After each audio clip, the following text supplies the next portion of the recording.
तो चलिए शुरुआत करते हैं। पहला चैप्टर है हमारा आज का खनिज एवं संसाधन।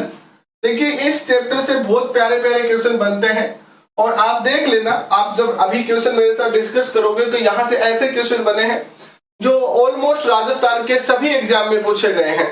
चाहे आप पटवारी की तैयारी करें, एलडीसी की तैयारी करें, वीडियो की तैयारी करें, आरएस की तैयारी करें, रीट की तैयारी करें, सेकंड ग्रेड की तैयारी करें, चाहे आप राजस्थान के किसी भी एग्जाम की तैयारी कर रहे हो, बट इस चैप्टर से क्वेश्चन पूछे गए हैं और इसीलिए आरबीएससी सबसे ज्यादा महत्वपूर्ण पुस्तक है किसी भी एग्जाम को क्रैक करने के लिए, किसी भी एग्जाम के लिए प्रिपरेशन करने के लिए। तो चलिए करते हैं शुरुआत आज के सेशन की। प्राकृतिक संसाधनों में खनिज संसाधन महत्वपूर्ण है। राजस्थान में विभिन्न प्रकार के खनिज जो है पाए जाते हैं। दैनिक उपभोग में आने वाली अनेक वस्तुएं खनिज से प्राप्त उत्पादों से निर्मित होती है। औद्योगिक विकास के लिए भी खनिजों की उपलब्धता महत्वपूर्ण है। किसी भी राज्य के अंदर उद्योगों का विकास होना है तो उस राज्य के खनिजों से ही होता है। खनिज भी आपकी जो एक अर्थव्यवस्था है इसमें महत्वपूर्ण रोल जो है निभाते हैं। इसके अलावा चर्चा करते हैं तो खनिज की क्या होता है। खनिज क्या होता है बताइए। खनिज एक निश्चित रासायनिक संगठन वाले भौतिक पदार्थ होते हैं जिन्हें खानों से खोद कर निकाला जाता है, जैसे कि सीसा, जस्ता, चूना, पत्थर, अभ्रक, कोयला, तांबा, लोहा, खनिज तेल आदि। लेकिन हमसे कोई नहीं पूछने वाला है कि खनिज क्या होता है।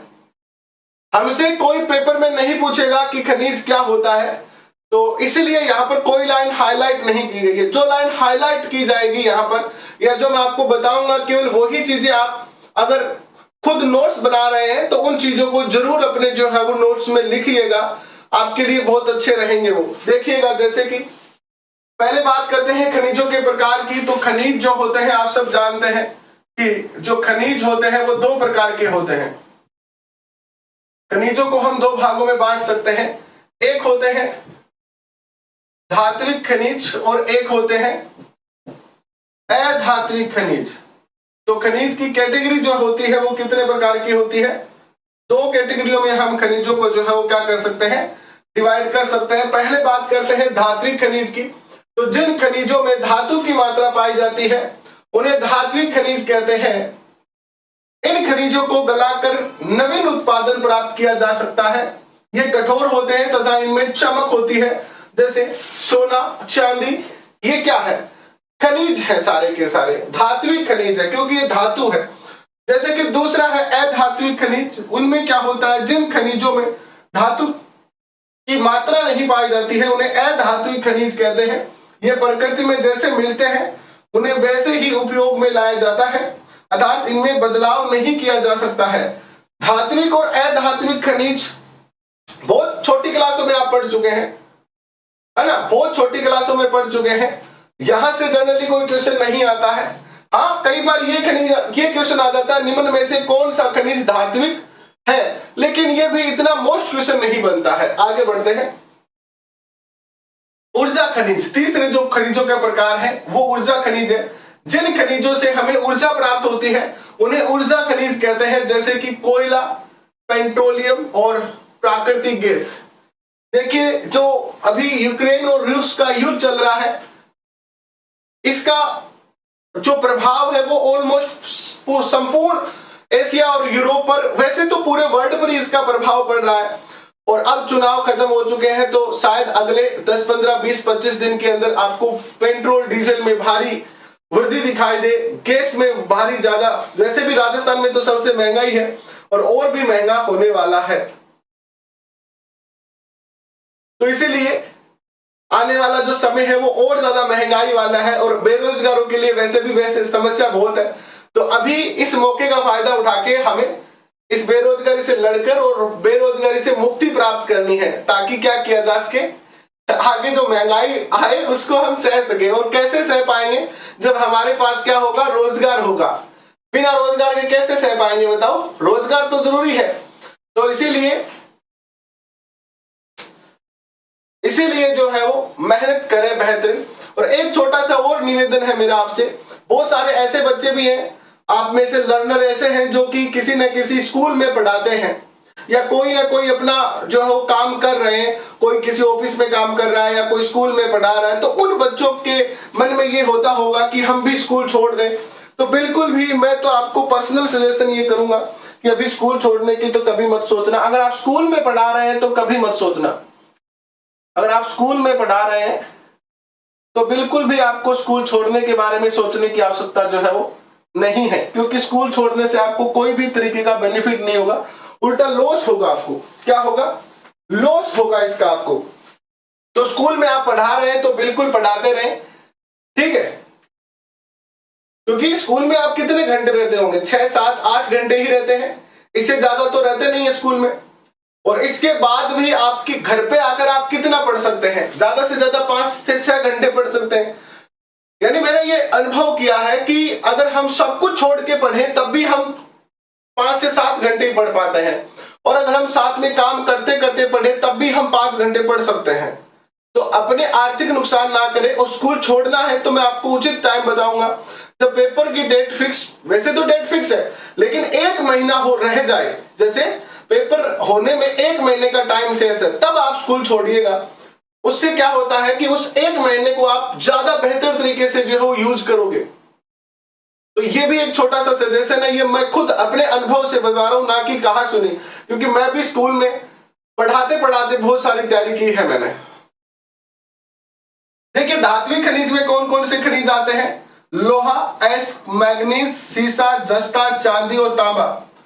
अधात्विक खनिज में आता है चूना, पत्थर, जिप्सम, संगमरमर, अभ्रक, रॉक फॉस्फेट, घिया पत्थर, नमक और बलुआ पत्थर। कई बार क्वेश्चन पूछ लिया जाता है निम्न में से कौन सा धात्विक खनिज है, और उसमें जैसे रॉक फॉस्फेट ऑप्शन आ जाता है या घिया।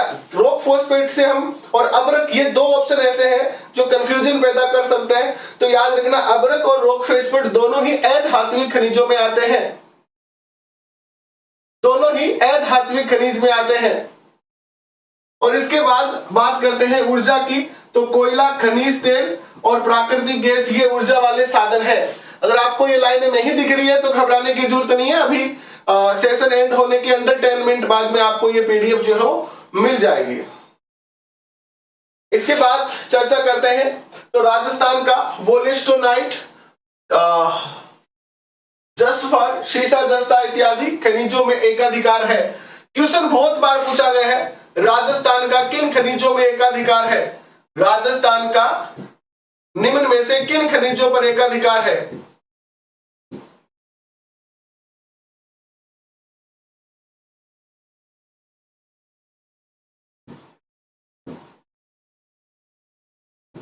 ऐसे क्वेश्चन बहुत बार पूछे जा चुके हैं, तो ऐसे क्वेश्चन याद रखने हैं आपको, क्योंकि यहां से ही प्रश्न पूछा जाता है। तो उत्तर क्या होगा आपका?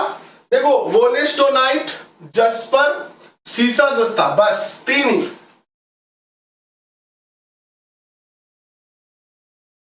वोलेस्टोनाइट, जस्पर, शीशा, जस्ता। इसके अलावा संगमरमर, ग्रेनाइट, कोटा स्टोन, बलुआ पत्थर, चांदी, जिप्सम, रॉक फॉस्फेट, केसलाइट, वोलकेले एंड घिया पत्थर एवं तांबा के उत्पादन में भी राजस्थान जो अग्रणी राज्यों में आता है ना। अग्रणी राज्य यानी इसका भी उत्पादन राजस्थान बहुत बेहतर तरीके से करता है। इसके अलावा चर्चा करते हैं तो खनिजों की उपलब्धता एवं उत्पादन में राजस्थान का अरावली पर्वतमाला का क्षेत्र सर्वाधिक महत्वपूर्ण है। राजस्थान की अरावली पर्वतमाला में ऑलमोस्ट सभी प्रकार के खनिज जो है वो पाए जाते हैं। जितने भी खनिज होते हैं वो सभी प्रकार के खनिज अरावली पर्वतमाला में जो है वो पाए जाते हैं, ठीक है। देश का अधिकांश शीशा जस्ता राजस्थान में उत्पादित होता है। इसके उप उत्पादन के रूप में चांदी, कैडमियम भी प्राप्त होता है।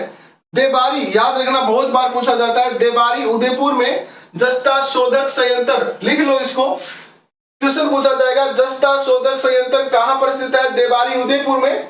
और चंदेरी चित्तौड़गढ़ के अंदर शीशा जस्ता शोधक संयंत्र। ये दोनों क्वेश्चन महत्वपूर्ण है, इनको आप चाहे तो नोट कर सकते हैं। मैं जब आपको पीडीएफ सेंड करूं तो लिख लीजिएगा उसमें से। राजस्थान के प्रमुख खनिज संबंधित जिले एवं उपयोग के लिए एक तालिका आपको दर्शाई गई है। जैसे कि ये एक 10 कितनी है इसमें, हाँ 11, ये 11 लाइन की एक पिक्चर है। इसको अभी पीडीएफ में आपको मिल जाएगी, इसको जरूर याद कर लीजिएगा क्योंकि लगभग क्वेश्चन आपके इसी से बन जाएंगे। देखिएगा जैसे कि सीसा दस्ता उदयपुर के अंदर, भीलवाड़ा राजसमंद के अंदर। उदयपुर के अंदर जावर खान है शीशे की, सबसे महत्वपूर्ण है। इसके अलावा भीलवाड़ा और राजसमंद में सीसा दस्ता पाया जाता है। उपयोग क्या होता है शीशे का?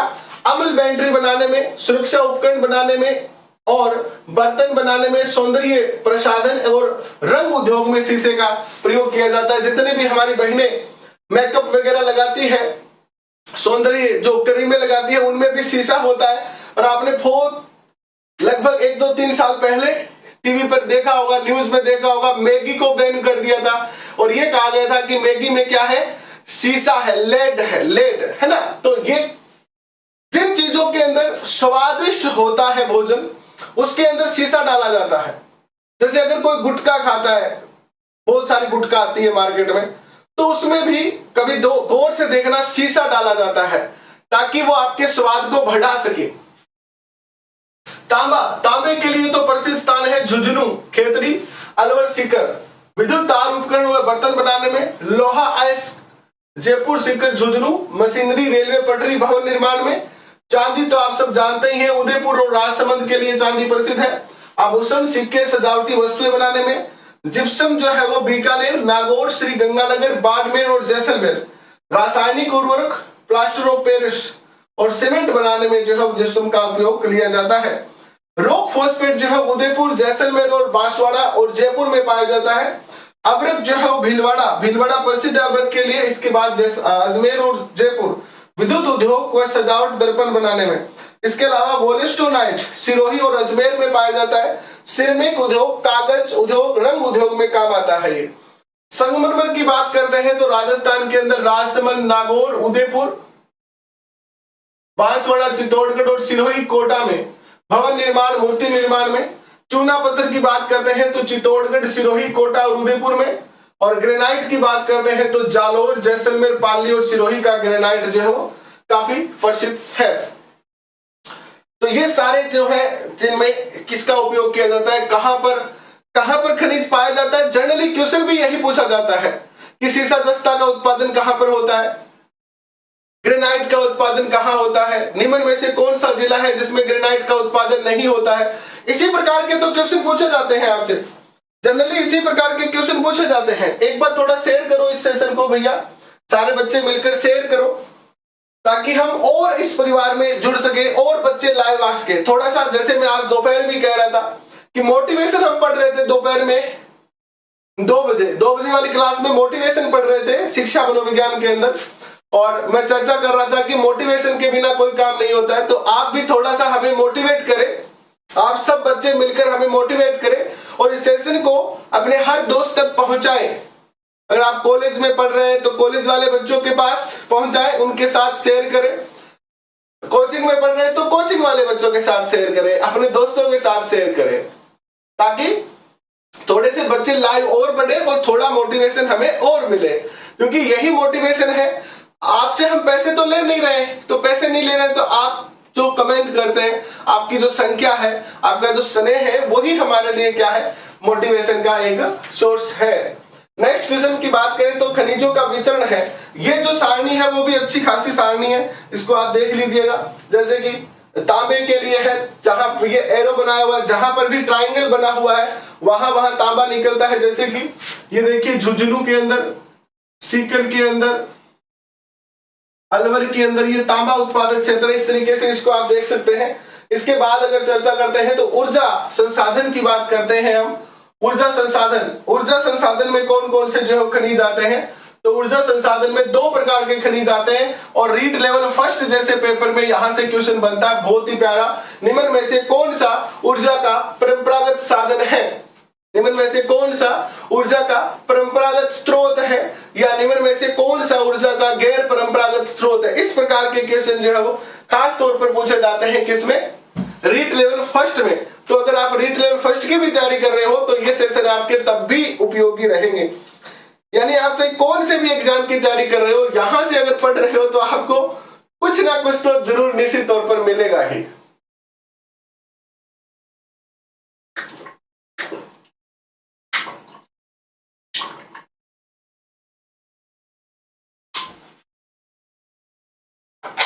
ये क्लास 8:30 बजे शुरू होती है, बिल्कुल 8:30 बजे ये क्लास शुरू होती है। YouTube पैसा देता है, लेकिन भैया हम छोटे यूट्यूबर हैं, हमें कितना रुपए देता है? महीने के $100 बनते हैं और $70 है, ठीक है। $1 का $70, $100 बनते हैं, कभी $120 बनते हैं, और कभी ऐसा होता है कि $100 भी नहीं बन पाते हैं। तो $100 से कम बनता है तो पैसा देता ही नहीं है यूट्यूब कभी। तो लगभग 7, 8, 9, 10 हजार रुपए महीने के।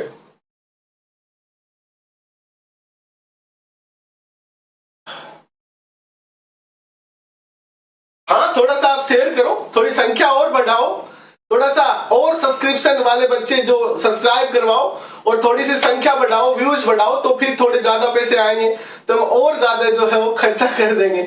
और हमने यूट्यूब से जितना पैसा आया नहीं है उतना यूट्यूब पर खर्चा कर रखा है। अब तक जितना पैसा यूट्यूब से नहीं आया है उतना तो हमने यूट्यूब पर खर्चा कर रखा है। तो ये एक अलग मैटर है। चलिए आगे बढ़ते हैं, ये कोई मैटर नहीं है, यहाँ पर आपसे कभी पैसे नहीं मांगे जाएंगे, हमने पहले भी कह रखा है, अब भी हम कह रहे हैं। आगे बढ़ते देखिएगा, परंपरागत ऊर्जा स्रोत और गैर परंपरागत ऊर्जा स्रोत। तो ऊर्जा के परंपरागत संसाधनों में कोयला, खनिज तेल एवं प्राकृतिक गैस इत्यादि आते हैं। ये एक बार उपयोग में ले लेने पर सदा के लिए समाप्त हो जाते हैं। परंपरागत स्रोत है ये, जैसे कोयला है, एक बार जल गया तो फिर यूजेबल नहीं है। खनिज तेल है, प्राकृतिक गैस है।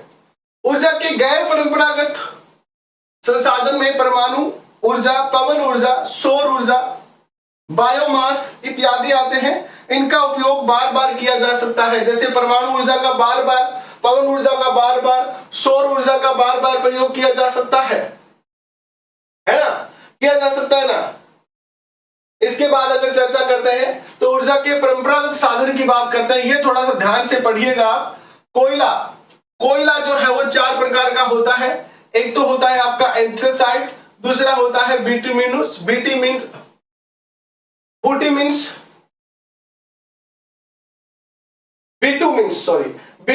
तीसरा होता है लिग्नाइट, और चौथा होता है पीट।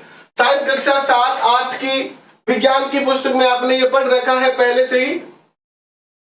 नहीं, फीस नहीं रखेंगे हम, चाहे कैसी भी कंडीशन हो, फीस तो नहीं रखेंगे। Anthracite, bitumens and lignite and पीट 4 प्रकार का कोयला होता है। बट याद रखना, सबसे बेहतरीन जो कोयला होता है वो कौन सा होता है? एंथ्रेसाइट। और सबसे जो निम्न क्वालिटी का कोयला होता है वो होता है पीट। राजस्थान में पीट प्रकार का कोयला सबसे ज्यादा पाया जाता है। राजस्थान में लिग्नाइट कोयला भी पाया जाता है। लिग्नाइट कोयला पीट से थोड़ा अच्छा है। यह कोयला पलाना बरसिंगसर बीकानेर में, ये दोनों नाम याद रखना। पलाना और बरसिंगसर कहां पर है कोयले की खदान? ये बीकानेर में है। कपूरडी कहां पर है? कपूरडी जो है वो कहां पर है? कपूरडी जो है वो बाड़मेर में है। मेड़ता रोड जो है वो नागौर में है। और जैसलमेर क्षेत्र के अंदर जो है वो पाया जाता है कोयला। राजस्थान का पहला सुपर थर्मल पावर जो है वो पावर स्टेशन कहां पर है? पहला super thermal power station Suratgarh Shri Ganganagar में है। बहुत ही प्यारा और मोस्ट क्वेश्चन है, इसको लिख लीजिएगा अगर आप लिखना चाहते हैं तो।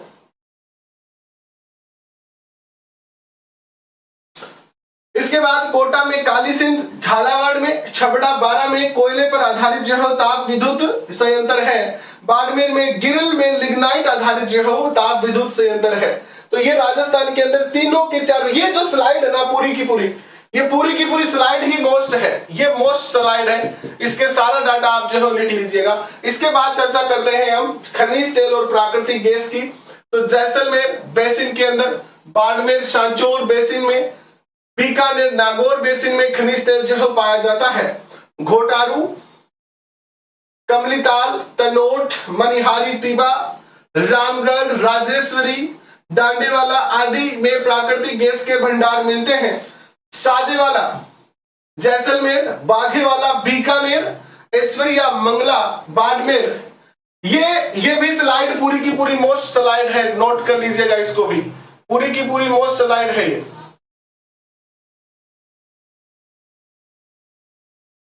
यहां से क्वेश्चन पूछे जाएंगे आपको।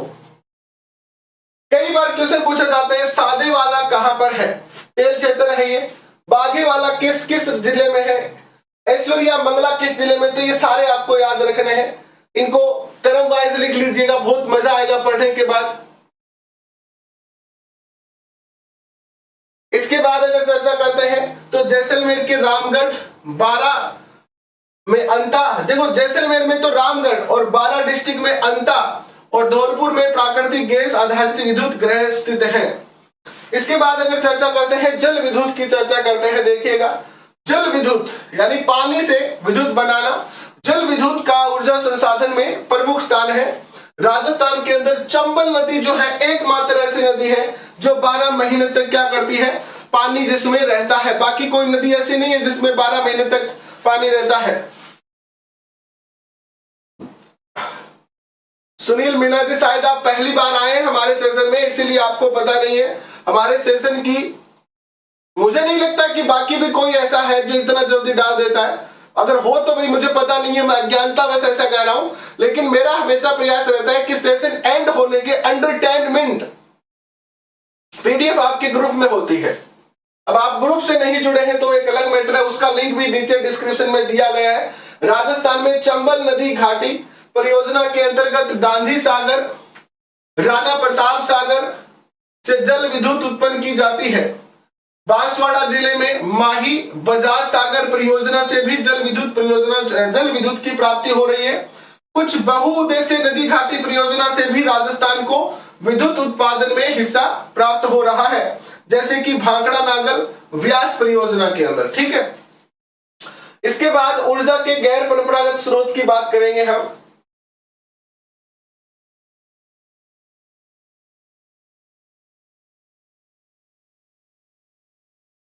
ये देखिए, ये कक्षा 7 का आपका इंडेक्स है जिसमें पहला चैप्टर पूरा हो चुका है, दूसरा चैप्टर हम पढ़ रहे हैं और तीसरा चैप्टर आज हम पूरा कर देंगे। कल राजस्थान की कृषि और परसों राजस्थान का व्यापार, यानी कल 2 चैप्टर कल पूरे कर देंगे, 2 चैप्टर आज पूरे कर देंगे। इसके बाद राजस्थान के प्रमुख शासक, और ये चैप्टर जो 4 बहुत ही ज्यादा महत्वपूर्ण है, तो इनको हम आराम से एक दिन में एक चैप्टर करेंगे और बाकी हम 2-2 दिन में, क्योंकि ये छोटे चैप्टर है ये ऊपर वाले, तो इनको एक दिन में 2 करेंगे।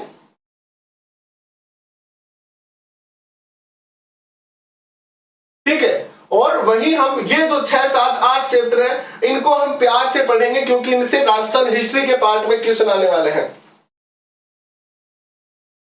एक बात बताएं आप मुझे, छोटी सी बात मैं आपसे पूछना चाहता हूं। आप सारे बहुत सारे बच्चे हैं जो अलग अलग प्लेटफॉर्म पर पढ़ते हैं, जैसे कोई अलग किसी ऐप पे पढ़ रहा है, कोई किसी ऐप पर पढ़ रहा है या किसी अदर चैनल पे पढ़ रहा है, तो मेरे साथ पढ़कर आपको कैसा फील आता है?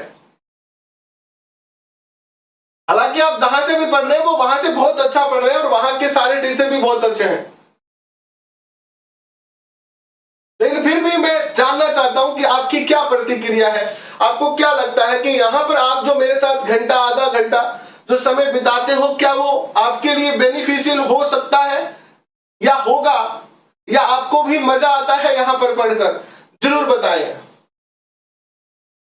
इसके बाद देखिए आगे बढ़ता हूं मैं। ऊर्जा के गैर परंपरागत साधन में परमाणु ऊर्जा आता है सबसे पहले। रावत भाटा परमाणु ऊर्जा संयंत्र देश का दूसरा परमाणु विद्युत संयंत्र है, याद रखना। तो चित्तौड़गढ़ जिले में रावत भाटा में स्थित है। कहां पर स्थित है ये? रावत भाटा में स्थित है। यह पहला अत्याधुनिक तकनीक एवं प्रौद्योगिकी से बनाया गया संयंत्र है, यानी देश का दूसरा परमाणु संयंत्र है ये रावत भाटा चित्तौड़गढ़ के अंदर। और पवन ऊर्जा की बात करें तो राजस्थान का भौतिक स्वरूप एवं जलवायु पवन ऊर्जा के लिए सर्वाधिक उपयुक्त है। वर्तमान में जैसलमेर, प्रतापगढ़, जोधपुर, बाड़मेर जिलों में जो है वो पवन आधारित विद्युत ग्रह स्थापित किए गए। जैसलमेर के अंदर तो बहुत सारे लगे हुए हैं, मैंने देखे हैं बहुत सारे, और प्रतापगढ़ के अंदर भी बहुत सारे लगे हुए हैं। ऊपर वो बड़ी बड़ी पवन चक्कियां लगी होती है जो चलती रहती है। जी नगेंद्र कुमार जी, मोस्ट वेलकम आपका।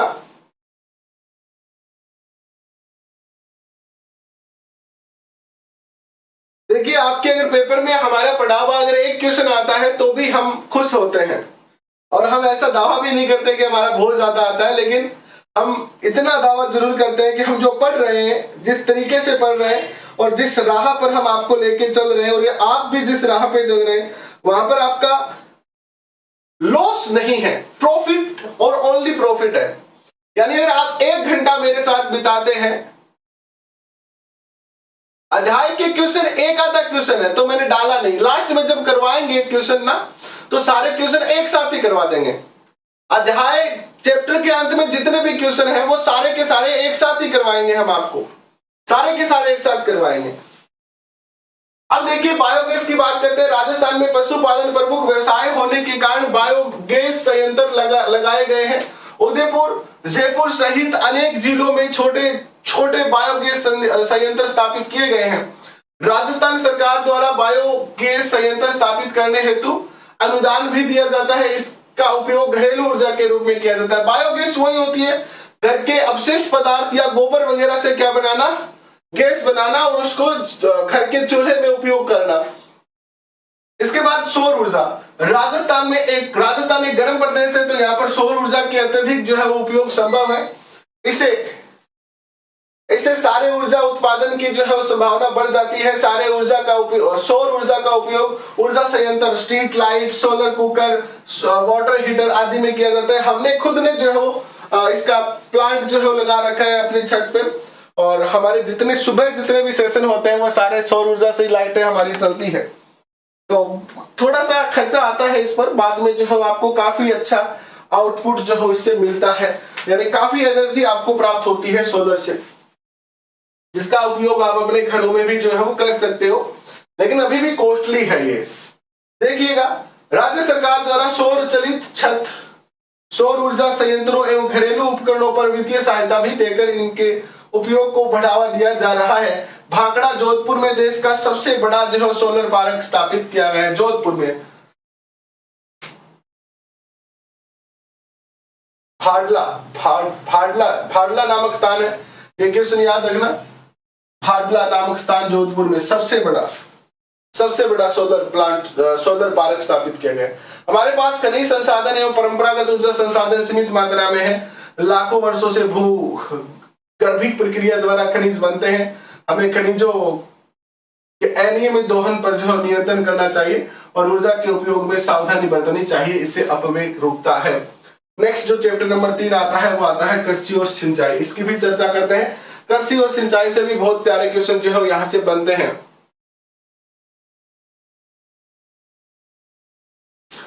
जेएस सत्तावत जी कह रहे हैं कि हमारी लास्ट जो रीड के समय हमने आपको पीडीएफ दी थी 6 to 12 वन लाइनर क्वेश्चन की, उसको आपने पढ़ा और आपको बेनिफिट रहा, तो ये तो बहुत अच्छी बात है जेएस जी।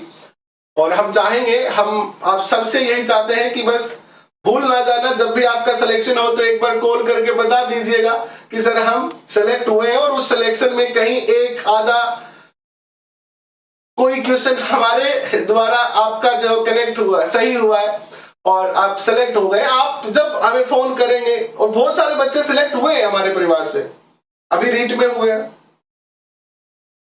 और बहुत खुशी भी मिलती है, हमें भी थोड़ा ऐसे गर्व महसूस हो जाता है। हम भी कह सकते हैं अपने दोस्तों को कि हमारे परिवार से पढ़कर बच्चे जॉब लग रहे हैं, किसी न किसी एक बच्चे के तो जॉब लगेगी ही। तो ये तो बस है प्रयास।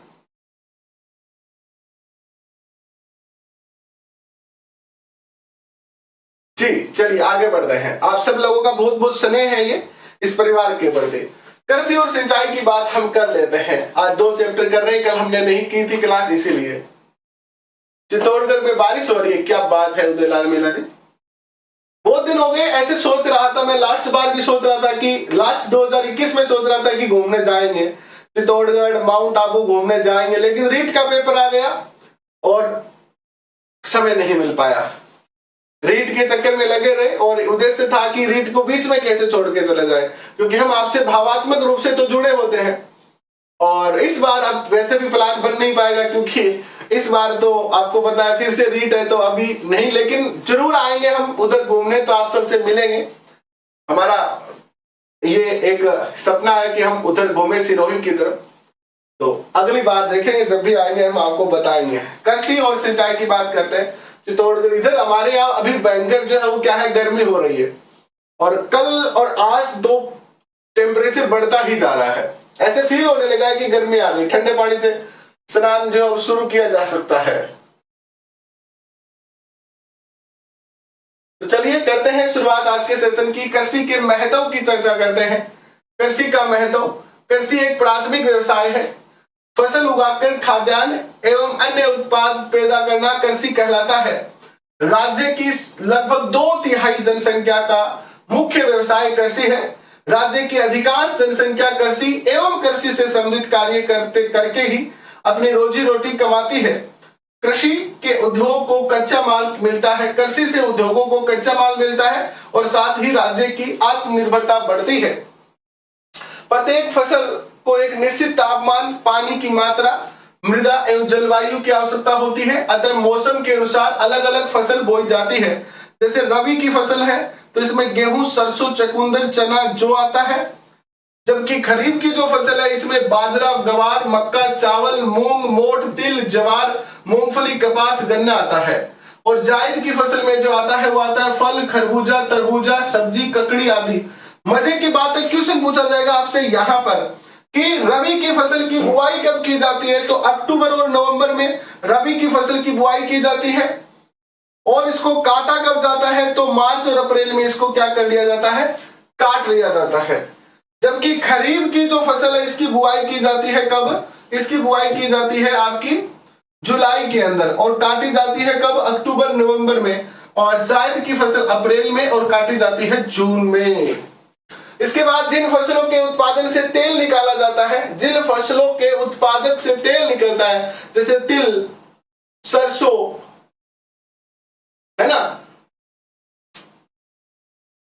उन्हें तिलहन कहते हैं। जैसे तिल हो गया, मूंगफली हो गया, सरसों हो गया आदि। जिन फसल उत्पादनों से दाल बनाई जाती है उन्हें दलहन कहते हैं, जैसे कि मूंग, मोठ, चना। उपयोग के आधार पर हम फसलों को दो प्रकार से डिवाइड कर सकते हैं। खाद्यान्न फसल होती है। जिन फसलों के उत्पादन भोजन के उपयोग में लिया जाता है वे खाद्यान्न फसल कहलाती है, जैसे गेहूं, जौ, ज्वार, मक्का, चावल और दाल। अभी थोड़ा अगर आप आज से 20 साल पहले जाएं तो जनरली किसान अपने भोजन के लिए ही खेती करता था। यानी जब सबसे ज्यादा बाजरे की खेती होती थी राजस्थान में, हमारे पश्चिमी राजस्थान में तो, और किसान जो अपने घर पर बहुत सारा बाजरा इकट्ठा करके रखता था ताकि पूरे वर्ष उसको जो किसी प्रकार की भोजन में कमी नहीं आए, है ना। तो खाद्यान्न फसल हम सबसे ज्यादा राजस्थान में बोई जाती है। और पश्चिमी राजस्थान में तो आपको पता है वर्षा नहीं होती है। आइए आगे बढ़ते हैं, आगे चलते हैं तो देखिए क्या आता है। आगे आता है आपका व्यापारिक फसलें। तो व्यापारिक फसलों में कौन सी फसल आती है, जिन वस्तुओं को यानी जिन फसलों को हम पैदा करके डायरेक्ट मंडी में जाके बेच देते हैं और पैसे ले लेते हैं, उन्हें व्यापारिक फसल या नगद फसल भी कह सकते हैं।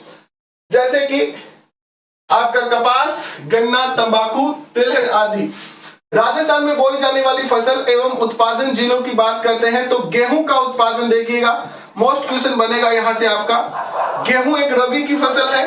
राजस्थान में इसे शीतकाल में बोया जाता है। राजस्थान के प्रमुख रूप से गेहूं के उत्पादन में गंगानगर तो सबसे पहले नंबर पर आता है। इसे धान का कटोरा भी कहते हैं, फिर हनुमानगढ़, फिर कोटा, फिर बारा और फिर भरतपुर। तो ये क्रम से भी लिखे हुए हैं, तो कभी कभी क्रम से पूछ लिया जाता है निम्न में से गेहूं उत्पादन को आरोही क्रम में लिखिए या अवरोही क्रम में लिखिए। गंगानगर, फिर हनुमानगढ़, फिर कोटा, बारा और भरतपुर। ठीक है। संगीता जी क्यों नहीं लेंगे आपका नाम बताएं। बिल्कुल, आपका भी बहुत बहुत स्वागत। और महिला दिवस की भी आपको बहुत बहुत ढेरों ढेर शुभकामनाएं और बधाई। परमजीत जी आपको भी बहुत बहुत बधाई। मूलचंद जी कैसे हैं आप। पवन राठौर जी स्वागत आपका। मनोज भाई कैसे हैं आप।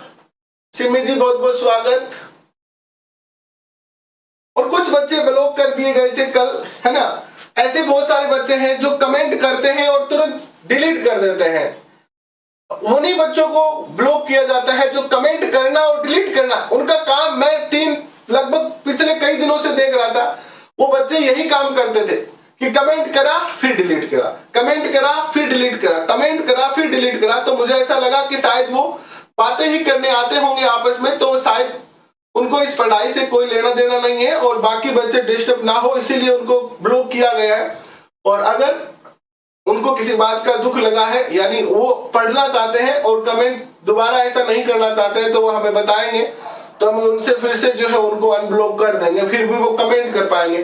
बाकी क्लास वो देख पा रहे हैं, केवल कमेंट नहीं कर पा रहे हैं, वो कमेंट नहीं कर पा रहे हैं। तो बढ़िया है, आप क्लास देखो, पढ़ो, लिखो और सिलेक्शन लो, सफल हो जीवन में। हम तो यही चाहते हैं आपसे।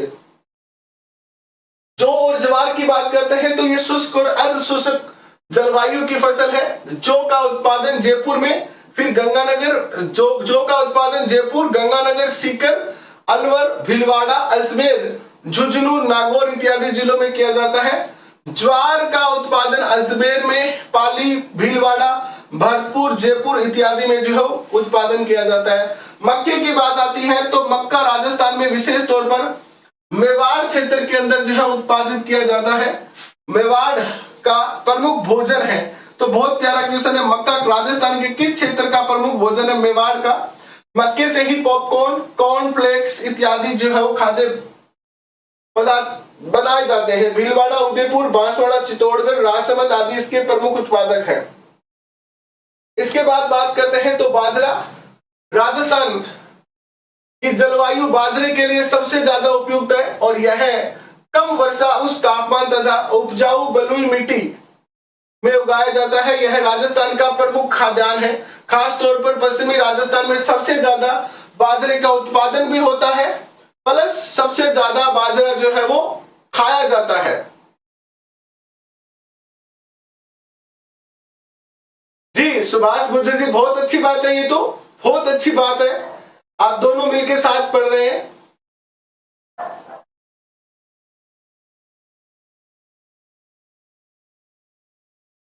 साथ साथ मिलकर पढ़ रहे हैं, बिल्कुल। हम तो ईश्वर से दुआ करते हैं कि आप दोनों एक साथ शिक्षक बने और शिक्षक बन के आप एक ही विद्यालय में पढ़ाएं, ठीक है, एक ही विद्यालय में पढ़ाएं। बाजरे के उत्पादन की दृष्टि से राजस्थान का भारत में जो प्रथम स्थान है। अलवर, जयपुर, सीकर, नागौर, जोधपुर में जो है वो बाजरे का उत्पादन किया जाता है। बात आती है चने की, तो चना रबी की प्रमुख फसल है। चने का उत्पादन बीकानेर, जैसलमेर, अजमेर, जयपुर, पाली जिलों में होता है। चने के अलावा मूंग, मोठ, उड़द और अरहर अन्य दलहन है जो कि राज्य में उत्पादित किए जाते हैं। इसके बाद आता है सरसों। देश में सर्वाधिक सरसों राजस्थान में होता है, याद रखना, अच्छा क्वेश्चन है ये रबी की फसल है। सरसों के प्रमुख उत्पादक जिले अलवर, टोंक, भरतपुर, श्री गंगानगर, सवाई माधोपुर, हनुमानगढ़, जयपुर और जोधपुर 12 आता है। इन फसलों के अलावा भी राजस्थान में चावल, कपास, इसबगोल, राई, अलसी, गन्ना इत्यादि फसलें बोई जाती है। कहा, किस दुर्ग के बारे में कहा जाता है कि राई का भाव तो राते ही बीता? किस दुर्ग के बारे में कहा जाता है कि राई का भाव तो राते ही बीता? किस दुर्ग के बारे में ये कहावत कही जाती है? याद है तो बताइएगा। जालोर दुर्ग के बारे में ये कही जाती है, जालोर दुर्ग कि राय का भाव तो रात को ही बीत गया। क्यों कही जाती है ये आपको पता है? अलाउद्दीन खिलजी ने आक्रमण किया था ना। इसके बाद चर्चा करते हैं हम सिंचाई के साधनों की। तो फसल के उत्पादन के लिए पानी की आवश्यकता होती है। कम वर्षा वाले क्षेत्रों में शुष्क कृषि एवं अधिक वर्षा वाले क्षेत्रों में कृषि की जाती है। सिंचाई की सहायता से फसलों का उत्पादन सिंचित कृषि कहलाता है। विभिन्न क्षेत्रों में भिन्न भिन्न प्रकार के सिंचाई के साधन काम में लिए जाते हैं। राज्य में सिंचाई के प्रमुख साधन कुएं और नलकूप, नहरें, तालाब हैं। राजस्थान में सर्वाधिक जो सिंचाई होती है वो इसी से होती है, कुएं और नलकूप से। और सर्वाधिक सिंचाई होती कहाँ है? जयपुर में होती है। इसके बाद देखिए क्या आता है। राजस्थान में सिंचाई के साधनों में सर्वाधिक सिंचाई नलकूप से की जाती है और जयपुर में सबसे ज्यादा होती है। फिर भरतपुर, अलवर, दौसा, धौलपुर, करौली, सवाई माधोपुर, अजमेर आदि जिलों में इन संसाधनों से सिंचाई की जाती है। राजस्थान में इंदिरा गांधी नहर से श्री गंगानगर, हनुमानगढ़, बीकानेर, जैसलमेर जिलों में जो है वो नहरी सिंचाई की जाती है। भीलवाड़ा, बूंदी, कोटा, अलवर, टोंक, चित्तौड़गढ़, बांसवाड़ा, डूंगरपुर, उदयपुर, अजमेर, जोधपुर, पाली, जालोर इत्यादि जिलों में भी जो है वो नहर से सिंचाई की जाती है। भूजल के अत्यधिक उपयोग है, आप सब जानते हैं, तो इसको हमें क्या करना है, बचा के रखना है। वर्षा जल का संरक्षण करना है, प्राकृतिक जल के स्रोत का हमें पुनर्उद्धार करना है, ये सब काम हमें करना चाहिए। और इसके लिए हम बूंद बूंद सिंचाई परियोजना का उपयोग कर सकते हैं।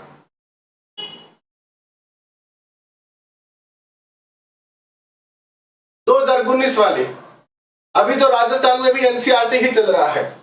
एक वाटरमैन नाम से एक बंदा प्रसिद्ध है, कौन है वो? जल पुरुष के नाम से प्रसिद्ध राजेंद्र सिंह, भारत के प्रसिद्ध पर्यावरण कार्यकर्ता है। ये जल संरक्षण के क्षेत्र में कार्य करने के लिए प्रसिद्ध है। इन्होंने नौकरी छोड़कर और घर का सामान बेचकर राजस्थान जैसे राज्य को जल संकट से उबारने के लिए काम किया। इन्हें रमन मैगसेसे पुरस्कार से भी सम्मानित किया गया है और इसको राजस्थान का क्या कहा जाता है? वाटरमैन कहा जाता है। तो ये चैप्टर आपका हो गया है पूरा। आशा करता हूं कि इससे आपको बहुत सारे क्वेश्चन मिलेंगे और ये जो क्वेश्चन होंगे वो आपके सफलता के अंदर जो है बहुत ज्यादा जो है वो सहायक सिद्ध होंगे। सफलता में आपके लिए ये क्वेश्चन जो है वो बहुत ज्यादा सहायक भी सिद्ध होंगे, ऐसे भी हम सोचते हैं आपके लिए। और आप हमेशा सफल हो, इसी हम ईश्वर से कामना करते हैं। और देखिए, सफलता एक दिन में नहीं मिलेगी। एक एक अक्षर जो आप लिख रहे हैं आज अपनी डायरी में, अपने नोटबुक में, इससे आपका एक ऐसा डाटा बन जाएगा। जैसे लास्ट टाइम हमने आपको वन लाइनर क्वेश्चन करवाए थे, तो जब हम क्वेश्चन कर रहे थे तब ऐसे बहुत ज्यादा ऐसे अच्छा नहीं लग रहा था, लेकिन जब वो कंप्लीट पीडीएफ हो गई ना, आज भी बहुत सारे बच्चे फोन करके कहते हैं कि सर हम पैसे दे देंगे, आप वो हमें पीडीएफ दे दीजिए। अब तो मैं उनको यही कहता हूँ, वो पैसे तो देने ही नहीं है, टेलीग्राम से डाउनलोड कर लो, पैसे का मैटर ही नहीं है। बोले आप ही हमें प्रिंट निकाल। और कुछ बच्चे तो इतने आलसी होते हैं कि सर आपके पास आ जाता हूं मैं, आप प्रिंट निकलवा के दे देना, मेरे से पैसे ले लो, तो मैं वो प्रिंट मैं निकाल के दूंगा तुम्हें। मैं और बहुत सारे बच्चों को मैंने व्हाट्सएप पर भेजा है। वो बहुत सारे बच्चे ऐसे होते हैं जो कह देते हैं कि मुझे मिलती नहीं है, मुझे निकालना ही नहीं आता है। लेकिन जब डाटा देखो, एक एक बूंद से जैसे घड़ा भरता है, वैसे ही एक एक क्वेश्चन से कलेक्शन होता है डाटा का। और यही डाटा ही आपकी सफलता का सबसे बड़ा मूल मंत्र है। यही डाटा हमारी सफलता का सबसे बड़ा मूल मंत्र है। आपके पास जितना अच्छा डाटा होगा, जितना ज्यादा आप उसको याद करेंगे, उतना ही ज्यादा आप सफलता के मुकाम को जल्दी प्राप्त करेंगे। तो बस पढ़ते रहिए, बढ़ते रहिए, हंसते रहिए, मुस्कुराते रहिए। अभी के लिए बस